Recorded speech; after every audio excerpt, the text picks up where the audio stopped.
Aleluya, Señor, te damos gracias por esta tarde, gracias por la bendición de tener un día más donde podemos reunirnos, podemos compartir, Señor, juntos. Gracias por la vida que es un regalo tuyo.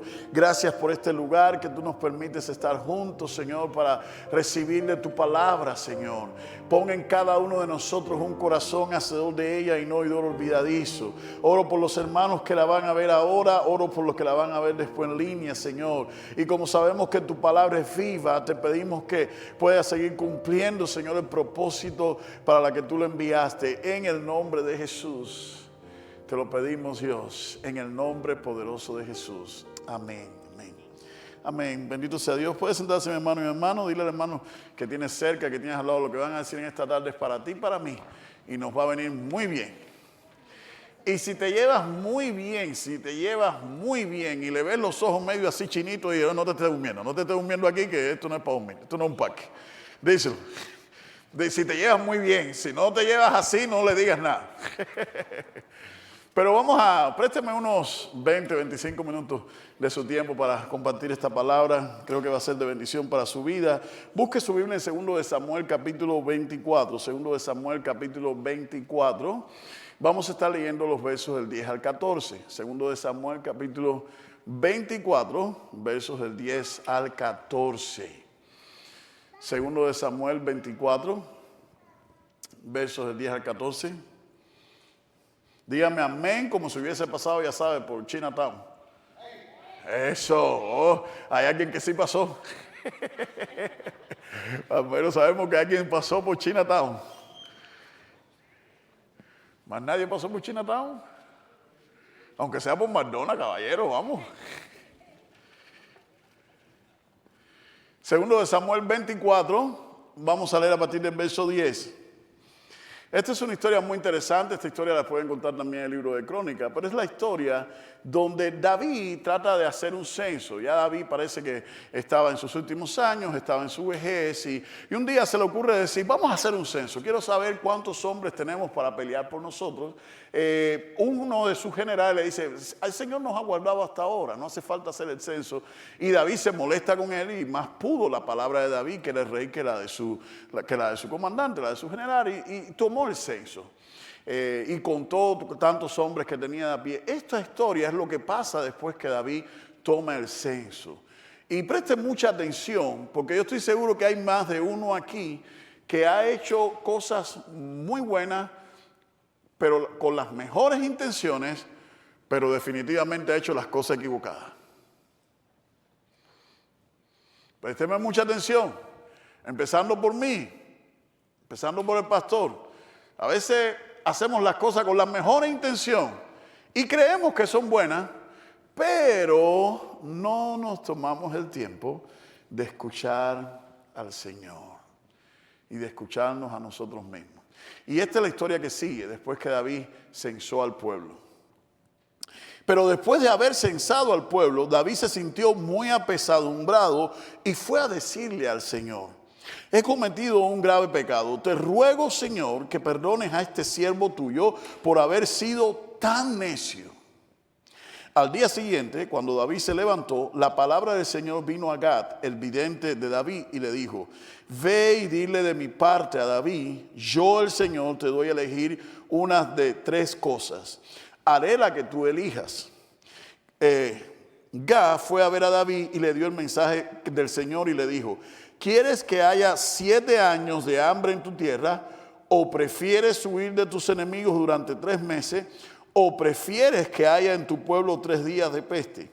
Piénsalo bien, pues debo llevar una respuesta a quien me envía. Entonces David le dijo a Gad, estoy en gran aprieto. Permíteme caer en las manos del Señor, pues su misericordia es grande en extremo. No me dejes caer en las manos de ningún hombre. Y yo quiero compartirte en esta tarde el tema, cuidado cómo le respondemos a Dios. Cuidado cómo le respondemos a Dios. Esto es muy interesante porque muchas veces, como decía, nosotros hacemos cosas que aparentemente no tienen nada de malo. para nosotros. Pero hay algo, hay una verdad allí detrás. ¿Qué lección nos deja este pasaje? ¿Cómo Dios puede tratar al vidente? Me llama mucho la atención que David se da cuenta de su error y después Dios le manda al profeta.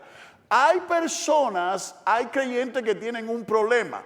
Hay personas que nunca se dan cuenta del error que están cometiendo o no quieren verlo y quieren que Dios le mande un profeta o que Dios le mande una palabra para decírselo. Pero eso no funciona así, porque cada uno de nosotros, al aceptar a Cristo como nuestro Salvador, recibimos el Espíritu Santo. Y lo primero que yo quiero que usted y yo aprendamos de David, lo primero que debemos aprender es a escuchar lo que pasa dentro de nosotros, a no subestimar lo que sentimos.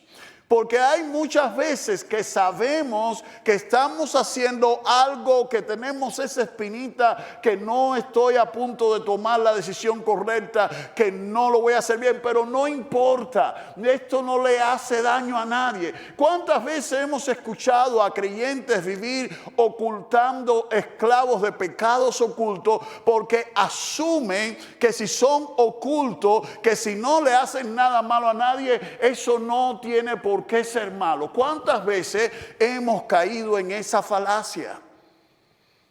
¿Cuántas veces decimos, bueno, al final de cabo eso es entre yo y Dios? ¿A quién le puede molestar? Hágame una sonrisa nerviosa si usted ha hecho eso. Ya había uno, ya había dos. Más de uno hemos pensado en eso. Sabemos que no es lo que Dios quiere, sabemos que no es lo correcto, pero pensamos, no, esto es entre Dios y yo, eso. Después yo le pido perdón a Dios, porque al final del día es mejor pedir perdón que pedir permiso. Ya veo otra risita. Y eso es lo que la Biblia llama pecado deliberado. Pero tengo una noticia para usted. No piense usted que por un momento, no piense usted que solo porque pase entre usted y Dios no tiene problema. ¿Saben por qué? Porque Dios es santo. Dios es santo.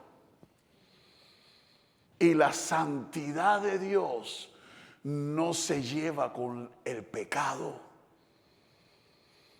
ni con la inmundicia. Hermano, aprendamos a prestarle atención lo que está pasando dentro de nosotros. Esto es precisamente la humildad que nos enseña la palabra del Señor de David. Todo el mundo dice, y eso es un texto mal leído, pero eso no nos vamos a meter en eso hoy. Pero todo el mundo le gusta decir, David era un hombre conforme al corazón de Dios. Cuando tú ves la vida de David lleno de errores, de pecado, adulterio, asesinato, de hecho él ni siquiera construyó el templo porque sus manos estaban manchadas de sangre. Cuando vemos la vida de David estaba lejos de ser perfecto, pero había varias características en David. Uno se pregunta, ¿cómo es posible que Dios use a un hombre como David? ¿Cómo es posible que Dios use a este tipo de hombre? ¿Cómo es posible que David, que cometió tantos errores, Dios lo usó? Porque David, a diferencia de Saúl, tenía humildad.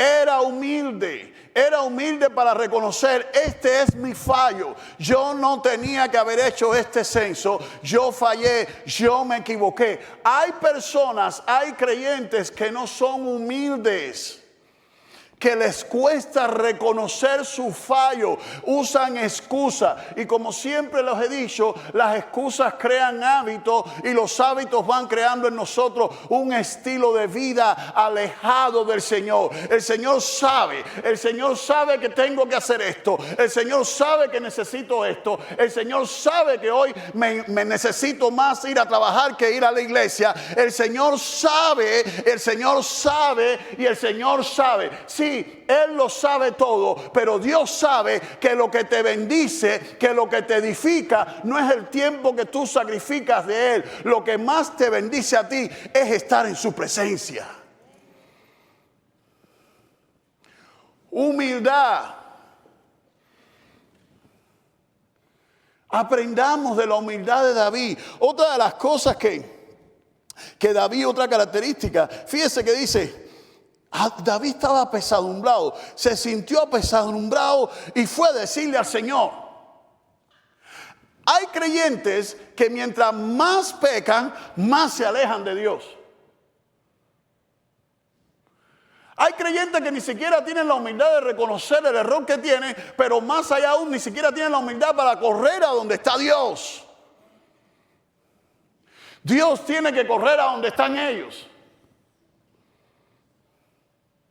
Y hay algunos que se dan el lujo, esto es espectacular, hay algunos que saben que están mal, se dan hasta el lujo de no contestarle ni siquiera una llamada a un hermano o una hermana que se está preocupando por ellos. ¿En serio? Le niegan, le cierran la puerta a todo el mundo. Y así le cierran la puerta a Dios. Hay una razón por la que David se sintió apesadumbrado. David fue humillarse delante de Dios y después Dios le mandó un profeta. Hoy en día la gente quiere escuchar un profeta, quiere que Dios le mande un mensaje, quiere que Dios le hable, pero no lo reciben. ¿Saben por qué? No es porque Dios no tenga profeta, no es porque no haya hombres o mujeres que Dios use, es porque su corazón y su actitud no está lista para recibir la palabra de Dios. De hecho, vienen a un culto como este y se van molestos. El pastor estaba hablando de mí. Really? Really? Tú eras uno entre 100 o uno entre 60. Pero claro, como te molestó a ti, estaba hablando de ti. Really? Pero el que tiene el corazón listo, el que tiene la actitud lista, dice, eso era lo que necesitaba escuchar.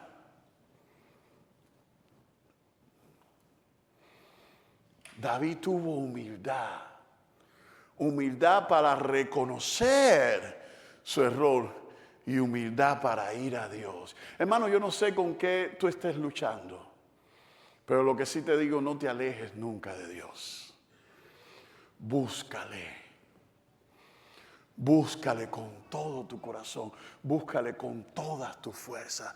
No pierdas tiempo.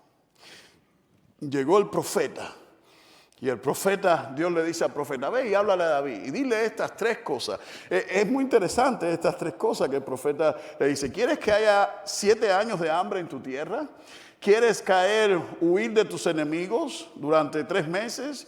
¿O prefieres que en tu pueblo 3 días de peste? Piénsalo bien, pues debo llevar a cabo. Y es muy interesante porque para muchas personas,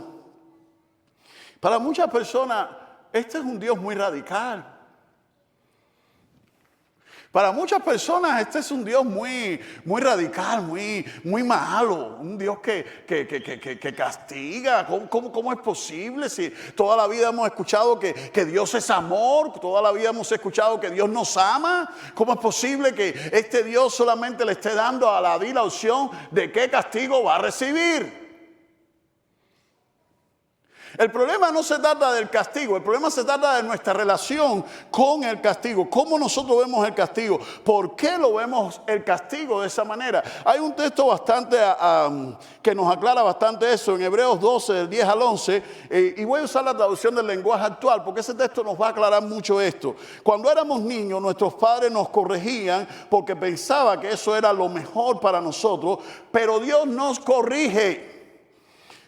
Dios nos corrige para nuestro verdadero bien, para hacernos santos para Él. Desde luego ningún castigo nos gusta en el momento de recibirlo, pues nos duele. Pues si aprendemos la lección que Dios quiere darnos, viviremos en paz y haremos el bien. Cuando éramos niños, nuestros padres nos castigaban, nos disciplinaban y los queríamos, los venerábamos. Después decíamos, qué bueno, eso me lo merecía, me lo gané. Queríamos a nuestros padres. En el momento no es agradable, en el momento no es algo placentero, pero sabíamos que no teníamos duda de que nuestros padres nos querían. Y estamos viviendo en una sociedad donde todo ahora es malo. Estamos viviendo en una sociedad donde en Cuba hubo una película hace muchos años que se llamaba en Cuba Los pájaros tirándole a la escopeta. ¿Te acuerdas de eso, jefe? Los pájaros disparándole a la escopeta. ¿Usted se puede imaginar un pájaro disparándole a una escopeta? Era una película bastante educativa de cómo se cambiaba el papel de los padres y de los hijos. Cómo los hijos de pronto querían mandar y manipular la vida de los padres. En vez de ser al revés. Muy interesante. Y muchas veces cuando se trata de Dios, nosotros somos la creación. Nosotros somos los hombres y las mujeres creados a imagen y semejanza de Dios. Dios no fue creado a imagen y semejanza de nosotros. No son mis caprichos lo que Dios tiene que satisfacer. No son mis gustos, no son mis deseos. Yo soy el barro, Dios es el alfarero. Yo no tengo que moldear. Hay muchos creyentes que quieren moldear a Dios a su conveniencia. Quieren que Dios acepte estas cosas, que Dios tolere esto. Cuando leemos la Biblia, hay cosas que Dios no acepta, hay cosas que Dios no tolera y hay cosas que Dios no puede tolerar porque no cambia. Ahora, pero pastor, ¿qué había de malo en el censo? ¿Qué estaba pasando? ¿Qué de malo tiene? Todavía no entiendo. Yo sé que hay más de uno aquí pensando, pero censar, ¿por qué Dios fue tan radical? Vayamos un poquitico atrás de la historia y vayamos un poquitico, unos capítulos más atrás y vayamos a 1 de Samuel, capítulo 15, capítulo 16. El profeta Samuel llega a la casa de David. El profeta Samuel le dice, tú vas a ser rey. Pero las características de David, era un hombre temeroso, prudente, sabía usar sus palabras y Jehová estaba con él. Recuerde eso ahí, guarde eso ahí en su mente un momentico. Todo el mundo podía decir de David que Jehová estaba con él. ¿Me sigue hasta ahí? Si seguimos hasta el capítulo 17 del 1 de Samuel, aparece un gigante llamado Goliat. Cuando Saúl le va a poner la armadura a David para pelear con Goliat, David dice, esto no es lo mío. Cuando yo cuidaba las ovejas de mi padre y venía un oso o un león o lo que sea, yo lo defendía y protegía. Y David le contesta. David le contesta. Fíjense, esto es muy importante. El mismo Dios que me ha librado de la garra del oso y del león, me va a librar de este gigante incircunciso. ¿Me va siguiendo? ¿Sí o no?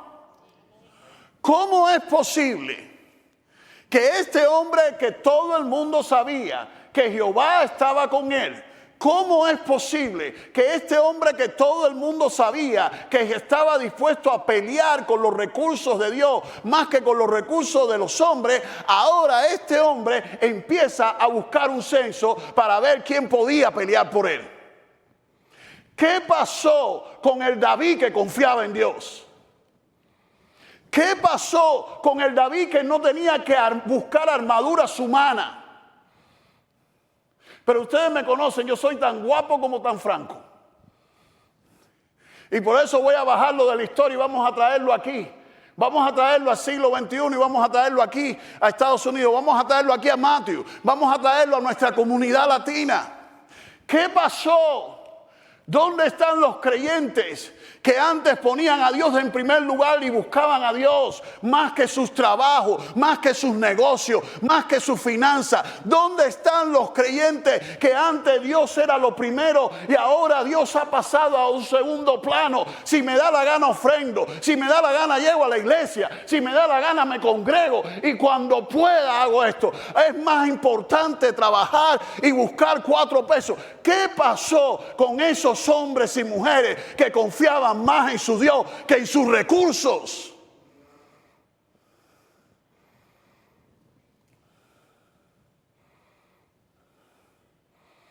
Y no estoy diciendo que esté mal trabajar, no me malentienda. Porque el que no trabaja es que no coma. No estoy diciendo que hay que ser flojo ni nada de eso.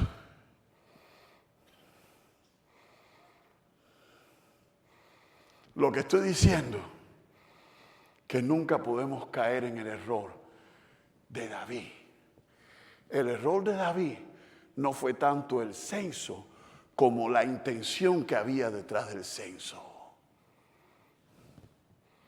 Y la intención de David era buscar seguridad. ¿Qué pasó con ese David que sabía que estaba seguro en Dios? Estaba tan seguro que enfrentaba gigantes. ¿Qué pasó con esos creyentes que siempre estaban buscando de Dios? ¿Qué pasó?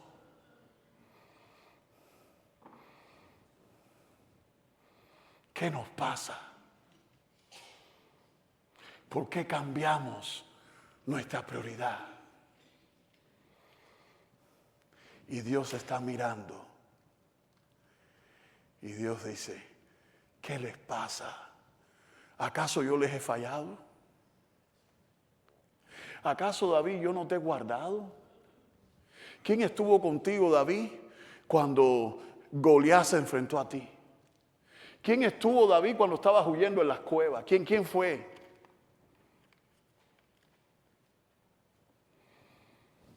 Y así nos dice Dios.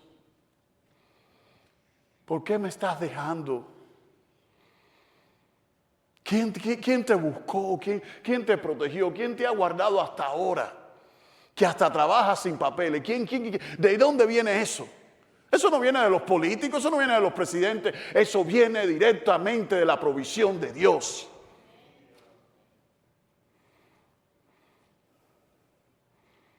Y ahora todo que represente 4 pesos extra va primero que Dios. ¿En serio?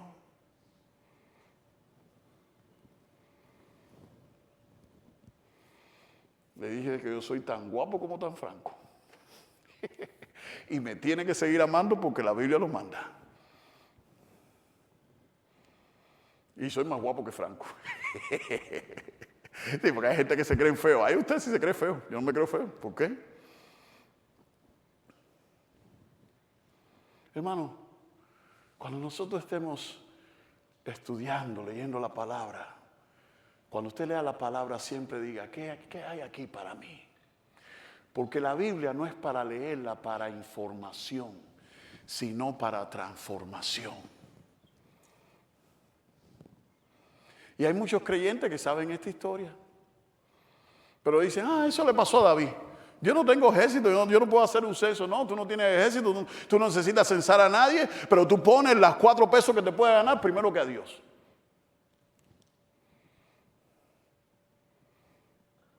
Eso sí lo hacemos. El profeta le dijo, escoge, porque no te voy a dejar sin castigo. Nosotros teníamos hace años en mi país un cultico de oración a las 10 de la mañana.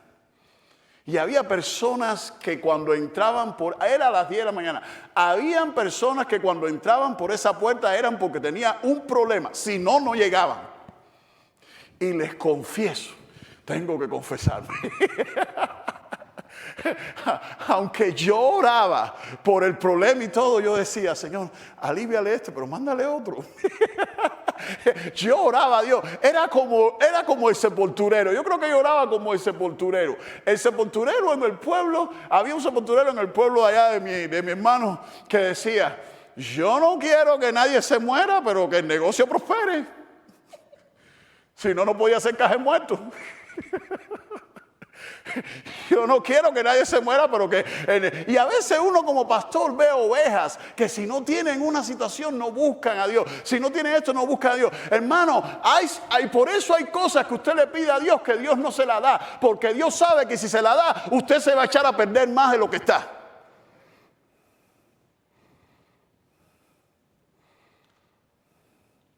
Porque así somos. Buscamos a Dios cuando nos aprieta el zapato, cuando necesitamos. Escoge bien, David, pero no te voy a dejar sin castigo. Cuidemos bien cómo le respondemos a Dios. Y aquí me encanta lo que David le dice. Es mejor caer en las manos de Dios que en la de los hombres. Esto tiene tanta enseñanza. Esto tiene tanta enseñanza, pero voy a hacer lo más concreto posible. Hermano, hermana, no se deje caer tanto en las manos de los hombres. Confíe más en Dios. Hay una historia muy interesante que Jesús dice en uno de los evangelios, no recuerdo cuál evangelio, y Jesús dice, el hombre que trabajaba y construyó graneros y cuando llegó a construir graneros y tenía mucha abundancia, dice, ahora sí puede reposar, alma mía. Y escucha una voz que le dice, necio, hoy vienen por tu alma y lo que has guardado tanto, ¿de quién va a ser? Tanto trabajo, tanta cosa y no tienes ni salud para disfrutarlo. David le dijo al Señor, ya David había pasado meses escondiéndose en cuevas, huyendo de Saúl, había dormido en cueva, había sido fugitivo, había peligrado su vida, había pasado hambre, había pasado necesidad. David sabía muy bien lo que era caer en manos de los hombres, pero todavía hay creyentes que piensan que están mejor en manos de ciertos hombres que en las manos de Dios. Todavía hay creyentes que piensan que pueden confiar más en sus riquezas, en sus finanzas, en su estatus, en sus documentos, que en las manos de Dios. Hermano, todo eso te puede fallar, todo eso puede dejar de tener valor, pero el único que nunca te va a abandonar se llama Jehová de los ejércitos.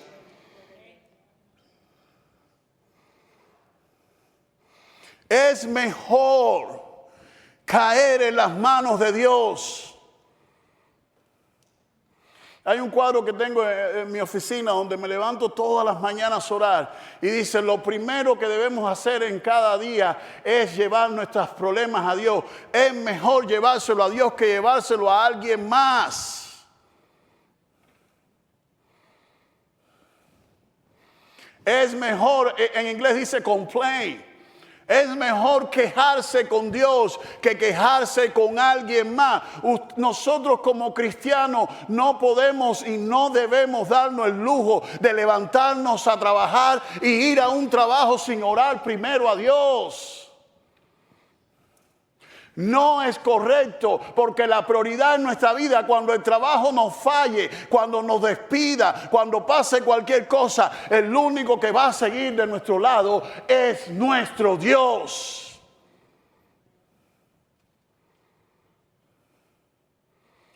Pero no entendemos. Es mejor caer en las manos de Dios que en la de los hombres. Ni hablar de las relaciones, ni hablar de las parejas, ni hablar de los matrimonios. Porque los matrimonios después de cierto tiempo, en vez de vivir una luna de miel, se empieza a vivir una luna de hiel.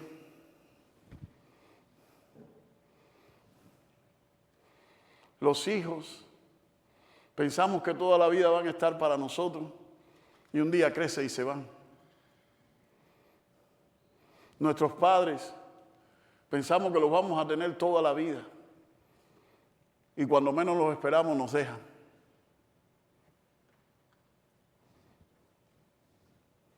Es mejor caer en las manos de Dios. Porque en esta tierra todo falla. Es mejor caer en las manos de Dios. La pregunta que tengo para ti en esta tarde Tú sabes cuál es tu condición. Haz como David. Aprende a leerte por dentro. Aprende a conocerte. Y si hay algo que te está incomodando, no lo pases por alto. Corre a donde está Dios como David y ora por eso.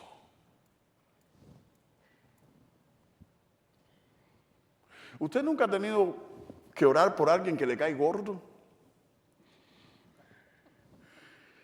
Vamos, caballero, vámonos. Ay, mira, ya hay risa de...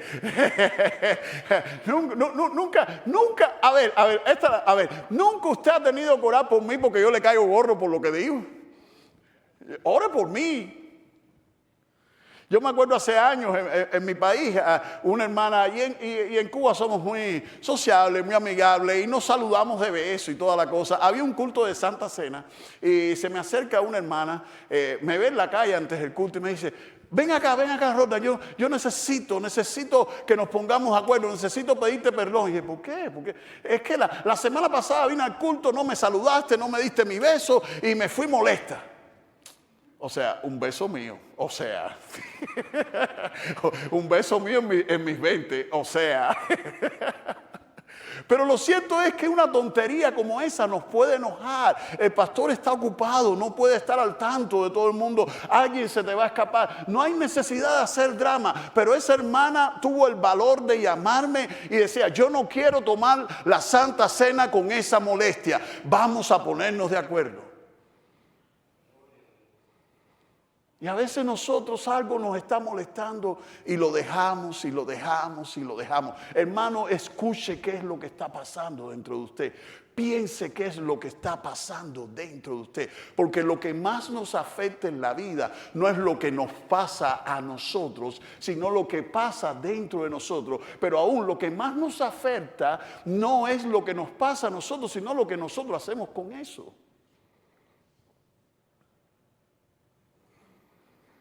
David se dio cuenta, este censo no estuvo bien.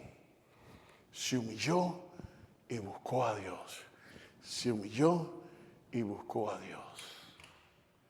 David no se justificó delante del siervo de Dios. A diferencia de Saúl, cuando Samuel lo está reprendiendo por Amalek, Saúl empieza a justificarse. Cuando Samuel los está reprendiendo porque él mismo se ungió, Saúl empieza a justificarse. No sea usted como Saúl creando una buena excusa y justificación para todo. Sea valiente y enfrente delante de Dios sus errores, porque todos los tenemos. Y por último, nunca le dé la espalda a Dios. Póngase en las manos de Dios. No huya de Dios. No ande faltando a los cultos por gusto. No ande dejando de contestarle a su pastor y a sus hermanos que se están preocupando por su vida espiritual. No sea grosero. No se esconda de Dios. Busque a Dios. Porque es mucho mejor caer en las manos de Dios que en las manos de los hombres. Cuando todo el mundo en esta tierra te falle, Dios nunca te va a fallar. Cuando todo el mundo se canse de ti, yo no sé si es porque estoy envejeciendo cada año, pero cada año me doy cuenta, me encanta. Un día, no sé si he predicado sobre ese pasaje, pero me encanta el profeta Isaías cuando Dios le dice al pueblo, desde el vientre hasta las canas, yo te voy a sostener. El único que va a hacer eso por nosotros es nuestro Dios. No creas que porque tenga 10 muchachos, 5 o 6, cuando tus canas se hagan pesadas, todo el mundo va a estar ahí para ti. Todo falla. Todo el mundo falla. Todo el mundo tiene problemas. El único que nunca falla es Dios. Ponte en las manos de Dios. Confía en Dios. Es mejor caer en las manos de Dios que en las de los hombres. Inclina tu rostro, pero más que tu rostro, inclina tu corazón.